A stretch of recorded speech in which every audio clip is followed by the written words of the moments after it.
Hello, hello. We are back for another week of Launch Coach Football. I'm Daniel, And I'm Chelsea. and we are officially here. It's the long wait is finally over. We're back, folks. Week 1 is here. Woo! Week one may be here, but a couple big time free agents are gone, at least for the time being, because I think a few weeks ago I said I have no worries about the Michael Parsons thing. I technically still don't, but yeah, I think Jerry kind of messed he kind of screwed the pooch with this one, and his comrade in the Commanders did the same thing with Terry McLaurin. So yeah, the MC East is on fire right now.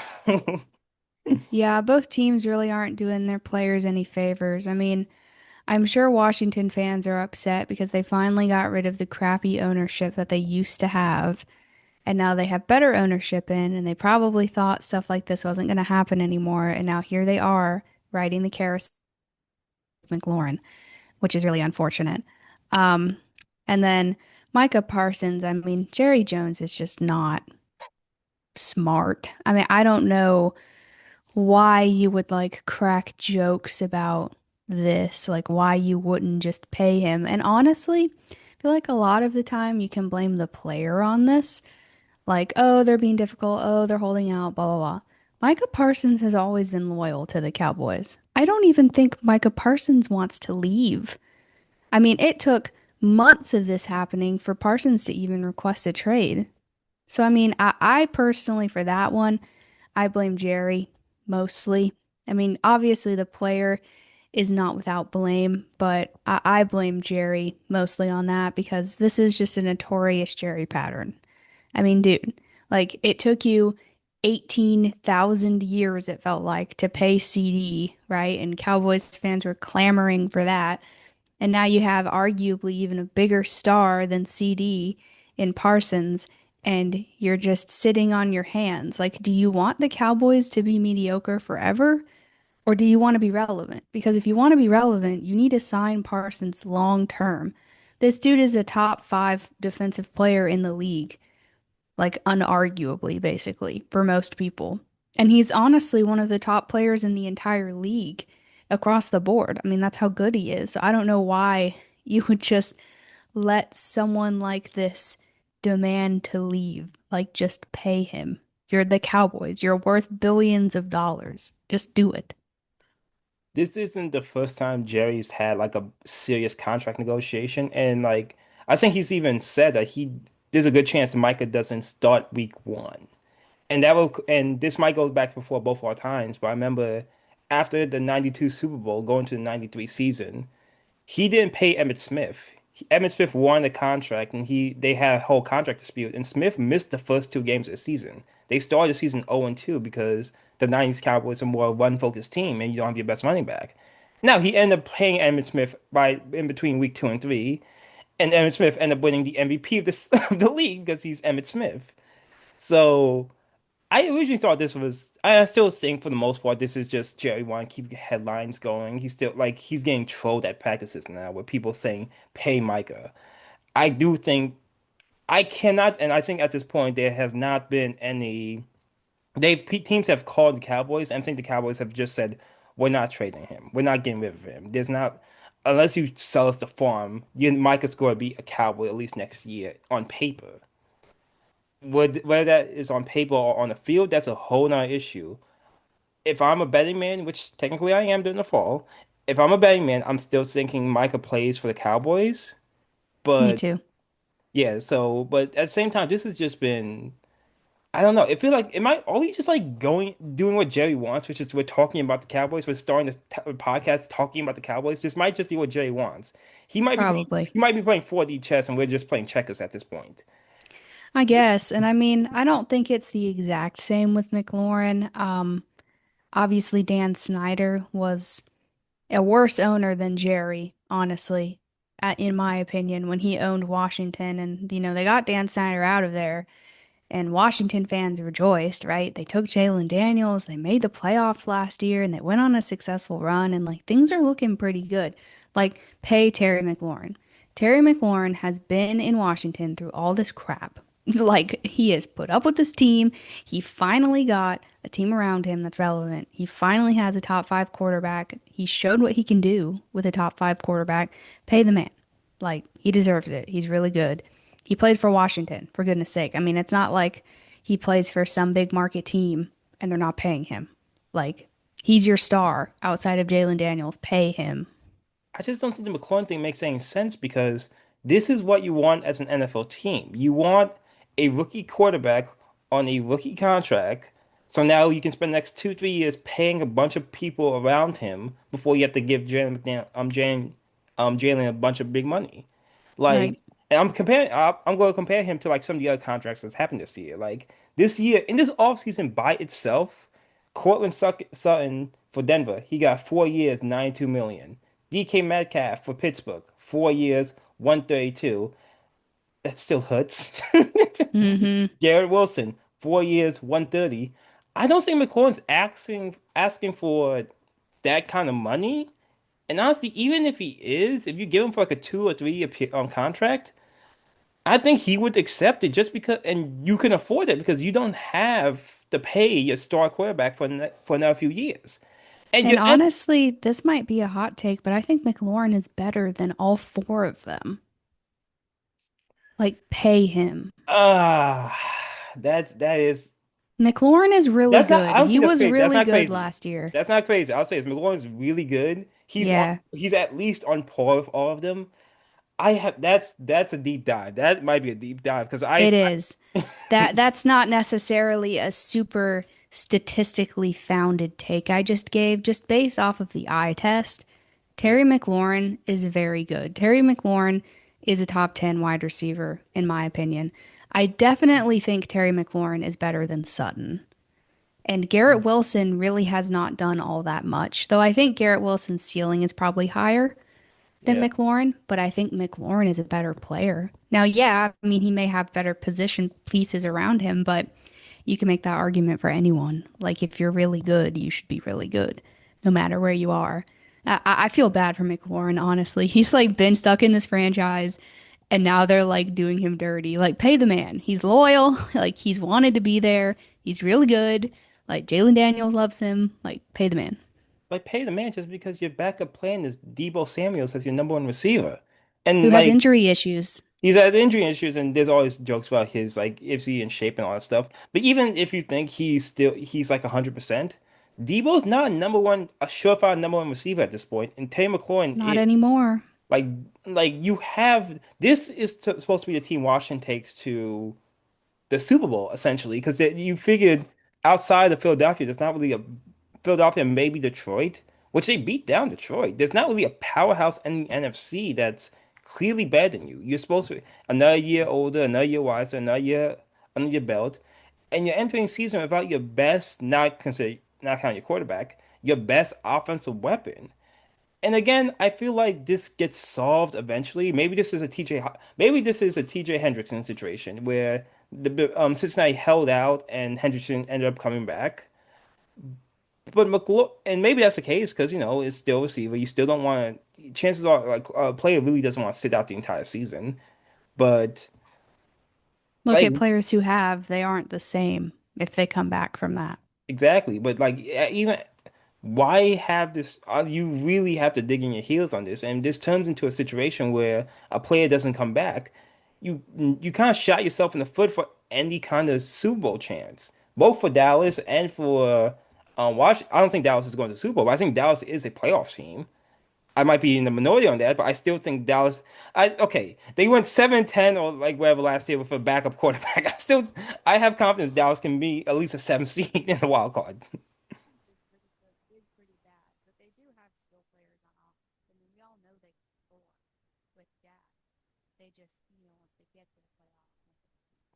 Chelsea, we can't hear you right. Chelsea, we can't hear you right now. Oh, sorry about that.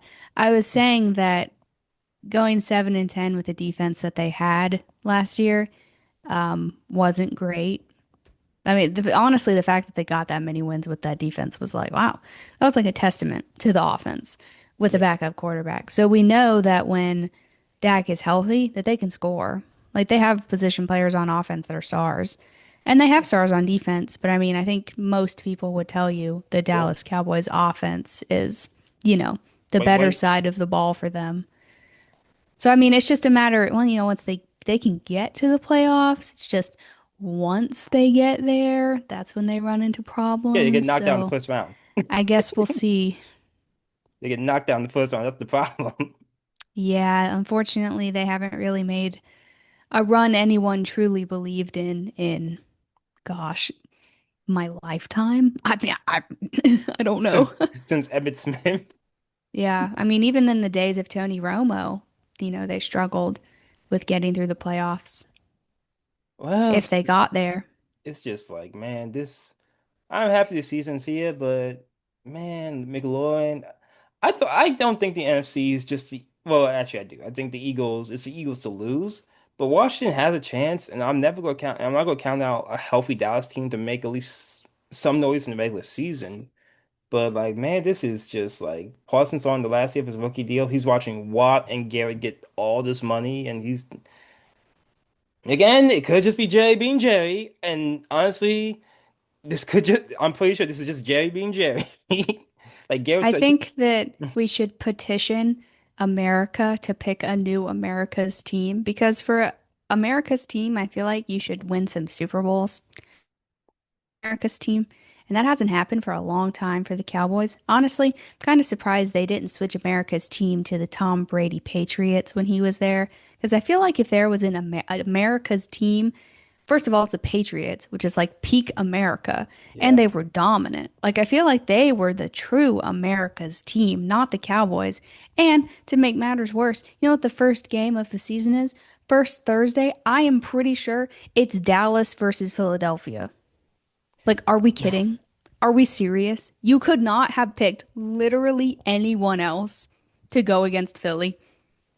It's going to be like 45 to 6. And America has no problem with that. They want to see Dallas get beat down.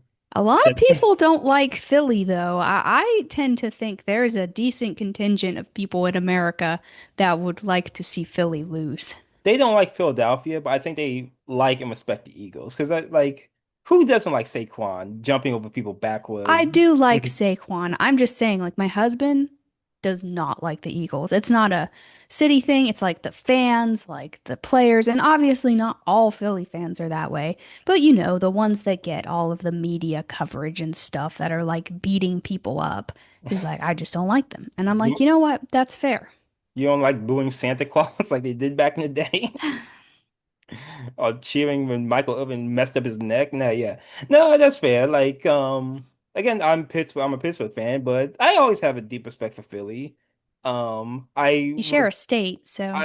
I defended them when people wanted to outlaw the tush push, but you know, And I will slightly come to their defense with that as well. Like, as annoying as it is, if you don't like it, stop it. If you can't stop it, that's not their problem. exactly. That's your problem. Oh, well, no one used this play until, Philly in the modern era. This was never a thing people used. Well, maybe they didn't have the positional skill to be able to do it before now. If you don't like it, Exactly. put 13 men in the box and stop it. I mean, what are you supposed to do? Put 13 men in the box, snap the football, and immediately get called for a penalty And because then you get a only flag, and then you'll get a first down anyway. yeah, because you only But like, you get the point. Like, if yeah. you don't like it, stop it. I mean, My thing imagine is, if they, like we said last week with Cam Newton. Imagine if they did that with Cam Newton. You think Jalen Hurts is unstoppable with that play? Bro, if Cam Newton was behind this Philly O line and they did it, Cam Newton would have like 21-yard touchdowns a season. It we would be don't crazy. we don't even imagine. I remember back in the day, Tom Brady used to always get like 2 yards on any fourth and inches just because That's true. he's like 6'4" and just move. I He just just think found the littlest hole and just, it's gonna get outlawed, I think so, but it's gonna be a case of like the Mel Blunt rule back in the day, which is you're just too good. It's not a case because it's unfair or it's because it's dangerous. It's like, okay, you're just too good and we can't stop it, so we boo on you. yeah, I mean, don't get me wrong. When the Colts play the Eagles and they do the tush push and they get it every time, like, don't get me wrong. I'm mad about it.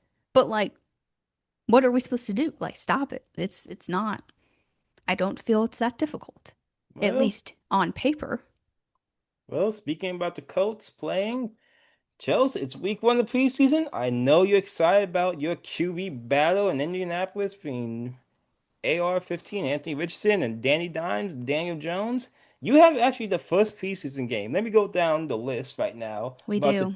about the first three games on tomorrow on Thursday, August 7th. We got the Colts at Baltimore. Oh, we got a return to Baltimore. Cincinnati at Philadelphia and Las Vegas at Seattle. So tell me about how you're feeling, Chelsea. The future quarterback for the Indianapolis Colts is on the line right now.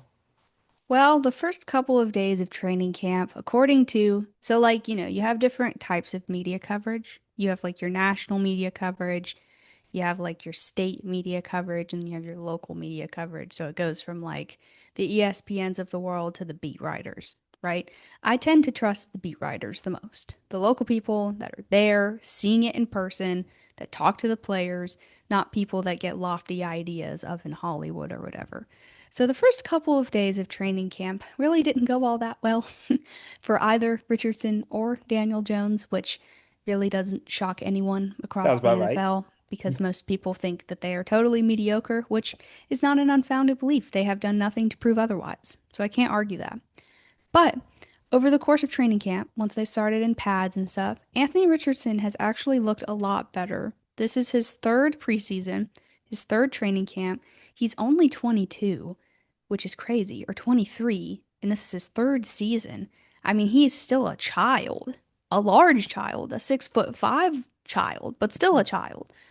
Apparently, according to beat writers who work for The Athletic and different outlets like that, he's looked a lot better. I mean, he hasn't been perfect. Like, he still is throwing a couple interceptions and, he's still missing some guys. But according to beat writers, compared to where he was at last year or the year before, he looks significantly better.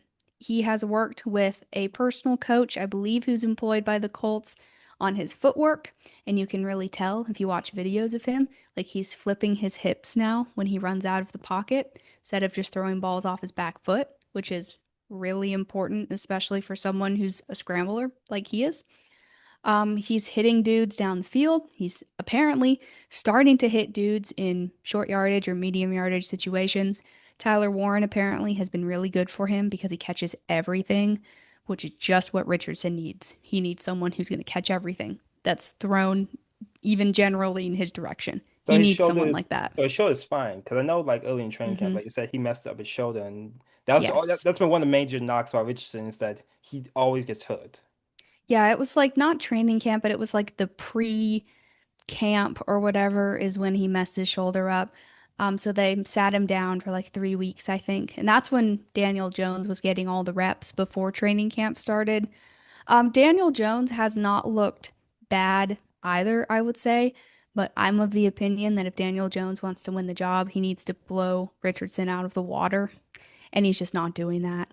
I Mm, mean, he's just kind of playing like Daniel Jones does. He waits a little bit too long, throws an interception, throws it a little bit short, hits a guy, gets dropped, which is not his fault, but that's kind of something he's always experienced. yeah, So it's been interesting to watch the two of them kind of duke it out. Both have gotten first team reps pretty much every day with every practice. So they're really trying to keep it as even as possible. And they say it's a quote, true competition. But like, I feel like most people know this is Richardson's job to lose. Like, if Richardson cannot beat out Daniel Jones, they're drafting a quarterback in 2026. I mean, mm, that's just how it is. Like, I don't think anyone thinks Daniel Jones is the future. You know what I mean? So, on the first depth chart they released for quarterback, QB1, it said Anthony Richardson or Daniel Jones, which I dare say that was the first time I had ever seen a depth chart say or instead of and. So I thought that was very interesting. But it was announced a couple of days later that Richardson will be starting the game, playing the first quarter, quarter and a half with the starters, or most of them, tomorrow against the Ravens, which is good. Jones will play a quarter, quarter and a half, so they'll probably both be done by the end of the third quarter or midway through the third quarter, I imagine. They had their joint practice with the Ravens yesterday. We're recording this on Wednesday, so they had their joint practice on Tuesday, and apparently Richardson looked pretty good, which is encouraging because the Ravens have a very good defense. Adonai Mitchell was tearing people up apparently, including Humphrey, which is very promising because Humphrey is a very good corner, and Mitchell has had issues ever since he got drafted with drops, accuracy, things of that nature. So that's very encouraging to see. So I'm very interested to see how this is going to go. I think if Richardson has a above average showing against the Ravens, that's a really good sign because I've apparently it, quote, means more in the joint practices than it does in the actual game because you're not going to have most of the starters out there, even if some are playing, more likely than not.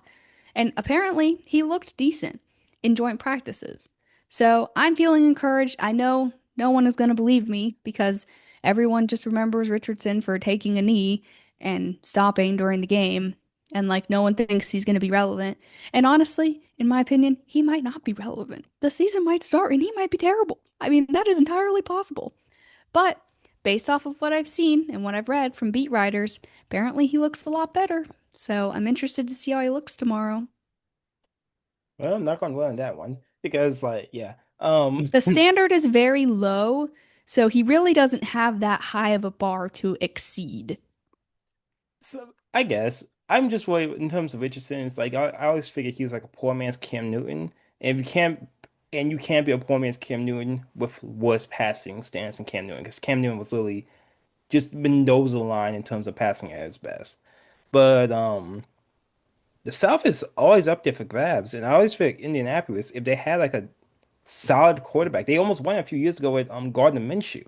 Like this Hmm. isn't a division that's like this isn't the NFC East or like even the AFC North in terms of there's two or three teams that can win the division. And it's the same thing where I feel like with my Pittsburgh Steelers, they're playing on Saturday against Jacksonville, and even though you obviously Aaron Rodgers is a starter, I'm looking towards the future of Will Howard, and everything that's coming out of Pittsburgh for him is just glowing praise for him. But at the end of the day, that doesn't really matter what you're doing in practice or what you're doing against your own team, or even what you're doing against like in a joint practice. It's going to You got matter. to see it. I like the fact that he's sitting for a year, but I'm sure like in joint practice, I mean, Cam Pickens getting good praise for that. So you, I still think he was decent, but like he's not on the team anymore for a reason. I'm just worried about in terms of Indianapolis. Indianapolis is this just another Philip Rivers, Matt Ryan kind of situation, which is just like another year we still don't have a quarterback, and we're still going to finish the season 6-11, 7-10 out of like a top five quarterback pick. In defense of Philip Rivers, we did make the playoffs No, with no, him. good point, good point, good point. So, I mean, now, everyone else is kind of, just a wash. But the Philip Rivers year was the actual year we had some monicum of success, which was lovely. But no, I mean, I won't disagree with you. The entire Colts season hangs in the balance of their quarterback play. If Richardson or Jones or Riley Leonard or Jason Bean or whoever ends up manning the offense for this team, or all of them, if they're all mediocre, average to bad, the Colts are not going anywhere. And honestly, I really don't think on paper that the Colts have a bad team No, they don't. outside That's the of crazy thing. quarterback. They're They a good have a good team. O line, they have a top five running back, they have a deep receiver core. I don't know if I'd necessarily say they have a stalwart, bona fide wide receiver one, but they have a lot of good depth that all play well. They picked up three corners in free agency. So the defense is revamped. Linebacker is probably the one position group where I'm like, we have Zaire Franklin and some rookies. That's about it. So I'm like, if anywhere was not going to look good, it would be that. But apparently Latu has looked good on the D line. So and we have Warren now.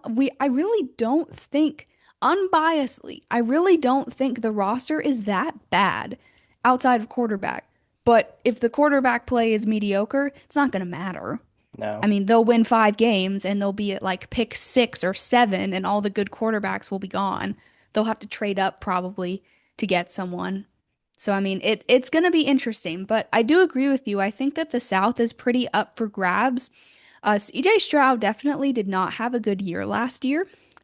which, surprised some people, didn't surprise others, because you normally hit your sophomore slump like year two or year three when teams start to adjust to you. So I can't really say I was super surprised for it to be as bad as it was.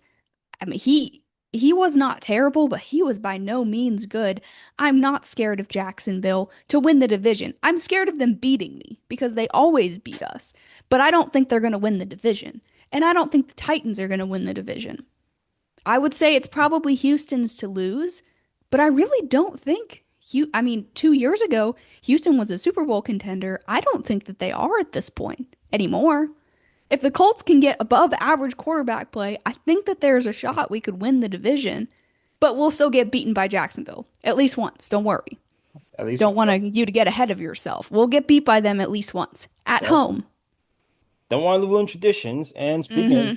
speaking of traditions, the traditional NFL Red Zone and NFL Network is now changing in terms of ESPN has now acquired the NFL Network, the NFL Red Zone, and everyone in social media lost their minds because they're They just. sure did. And I look at this the same way as I look at like when they bought Inside the NBA, or they're now showing Inside the NBA for the basketball season. They would be the biggest idiots if they tried to change the format of the show whatsoever. This show is successful for a reason. You bought the show for a reason. Why would you try to mess with a good thing? Why would you mess with the NFL Network? Why would you mess with the Red Zone? They talk about they might people are scared there's gonna be commercials added. People are scared they're gonna have different personalities on. They just use it as a promotional tool for other ESPN properties. Like at the end of the day, we don't know what they're going to do, but I think that fear is founded in terms of ESPN hasn't been it hasn't been the best quality in terms of good sportscast, good sports good sports news in the past few Used to years. be better back in the day when we were teenagers. Yeah, the nostalgia bomb is we're always nostalgic, but Did you um, listen to Mike and Mike, ESPN radio, Mike and Mike in the morning? of course I Man, did. that was my jam when I was Chelsea, 16. I'm from Connecticut. I was a good 90 minutes, That's fair. 2 hours away from Bristol. Fair point. But yeah, so people are worried, and I'm just thinking, I can't think ESPN would be so idiotic to mess with a good thing, especially the red zone. If they mess with the red zone, NFL fans might actually riot because the red zone has been peak television for football fans ever since it came into existence over a decade ago. So when we were in college, if you lived on campus, you had the ability to get Sunday ticket for free. It was included in your like cable package or whatever if you lived on campus. So I would get all of the games that weren't, nationally televised in my area and Red Zone. That's when Red Zone was part of the Direct TV package. And I've watched some Red Zone, and it's nice. Like, if you are literally just watching football for the entertaining parts, Red Zone is for you. Now, if you're a legitimate fan of a team and you want to watch every game, I think it's a little bit different. I think those people are going to pick Sunday Ticket or watching the full games. But it'll be interesting to see what they do with Red Zone. I know Red Zone is very popular. I know Red Zone is going to be included in a new ESPN streaming service, which is not going over well on the internet. I don't know how accurate this is, but I read that apparently it's going to be $30 a month, which is interesting because I have Not a free good start. Hulu and Disney Plus, right? Like the package, the with commercials, no live TV or whatever. It's like $12 a month. So I'm like, so how are you going to justify $30? Like, don't get me wrong, I love Red Zone. I don't think Red Zone is the thing that's going to tip you over the edge to get people to pay $30 a month. That is an absurd amount of money. Yes, that's yeah. If that's the case, then this isn't go off to a good start. This is People were saying it won't last through the end of the year if they charge that much. it I was won't like, last. well, It won't last till went to like Halloween at that point. But we will wait and we will see. And please don't, ESPN, please don't mess up Red Zone. Please don't mess up Inside the NBA. I know it's tempting. I know it'll be hilarious to see Stephen A. Smith on the Red Zone for some people. It would actually not be. me. It would be actually a I little fun. mean, it probably Maybe would, for but 1 week. like, Maybe for yeah. 1 week. It's just watching sports nowadays is already so complicated. Like, did we really need this? You already have your national games that you can't watch on Sunday Ticket because you have blackouts, right? And then during the playoffs, you have Peacock, which is the dumbest thing ever that you have to pay a subscription to watch a playoff game. You have Amazon Prime, which I feel like if people are going to gripe, that's the one they don't gripe about because a lot of middle class Americans have Prime. So that works out. That's probably the one good decision they've made with syndicating stuff. But it's like, I have to go like 18 places to watch games. Like, can I not just watch the game? Why must it be so difficult? And now ESPN is jumping in this whole pool of making their own streaming service. Brother, there are already like 27,000 streaming services I can buy. Like, what makes me want to spend not only money on yours, which is a completely separate one from everything else, but also twice as much money on yours than other ones that are already established? I don't know. I just think it's interesting. We'll see how it goes. I hope they don't mess with it though. Red Zone has been a staple of American football season for years. American football season's here, and who knows if Red Zone's going to stay here or not. Chelsea Hills with the plugs, if you will. Yeah, so thanks for listening, guys. Hit us up on social media. We are on TikTok, Discord, YouTube, Instagram, Twitter. We're at Launch Codes Football on all of those except Twitter, which has a character limit. And Launch Codes Football was taken. So we're on there as Launch Codes FB. Give us a follow if you guys are looking for weekly NFL content. With the season ramping up, we'll definitely be putting more stuff out. Clips, polls, different posts, things of that nature, interactive type stuff. So definitely give us a follow if you're interested in that. I'm Chelsea, And I'm Daniel. and we will see you next week. Enjoy the first week of preseason. Adios, muchachos.